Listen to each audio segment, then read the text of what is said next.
Computer Science Syllabus Statement 1.3.3a. Describe the principles of operation of 2D scanners and describe how they are applied to real-life scenarios. So, this is the first part of input devices.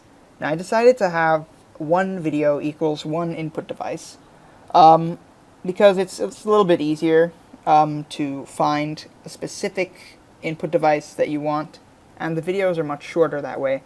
However, there are going to be more videos, so keep that in mind. But they don't, like, if I split them up into these small parts, they don't take me that long to make. They only take me about 10 minutes to make.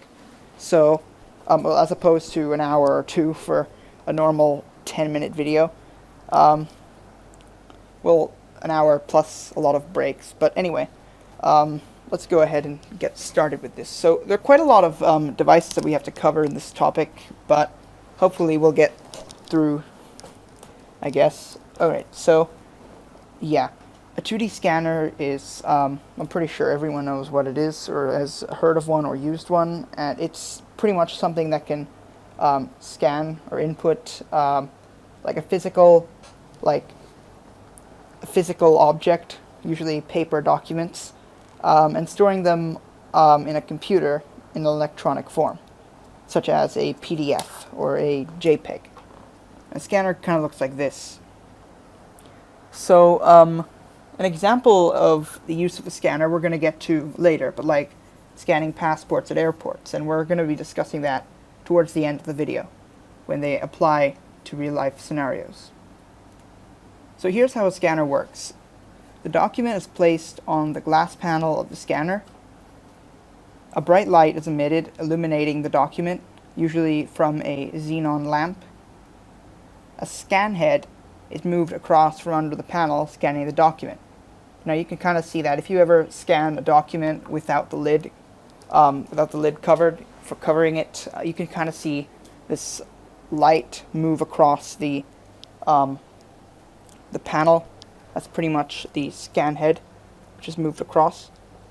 And an image of the scan is produced and sent to a lens using mirrors, and the lens focuses on the document image. The focused image falls onto a CCD consisting of integrated circuits etched into silicon. The CCD is made up of thousands of light-sensitive elements, which produce electrical charges when light falls on them. The scanned image is now turned into an electronic form, which software can produce an image from. So, for example, if you scan a document such as a textbook cover, for example, I don't know what I thought of that from, then you can get an electronic copy on your computer of that image. Now, computers with OCR software allow scanned text to be converted into a text file format. So basically, if it's, say, a page from a book that you scan, then OCR can look for these letters in the scan of the file, and then you can use it to, like, for example, change or copy text. It's quite useful. So the scanned image now can be changed by importing it into a word processor. If the document is an image file is formed, such as a JPEG file. So here, let's look at the uses of 2D scanners. So as said, they can be used in airports to read people's passports. And OCR software can be used to change or copy text in electronic form of the scanned passport. And the photo in the passport is also scanned and is stored as a JPEG file, although not necessarily only a JPEG file. Just an example. A photo of the passenger's face is also taken at the airport, and it's compared with the image in the passport. So this is how it works.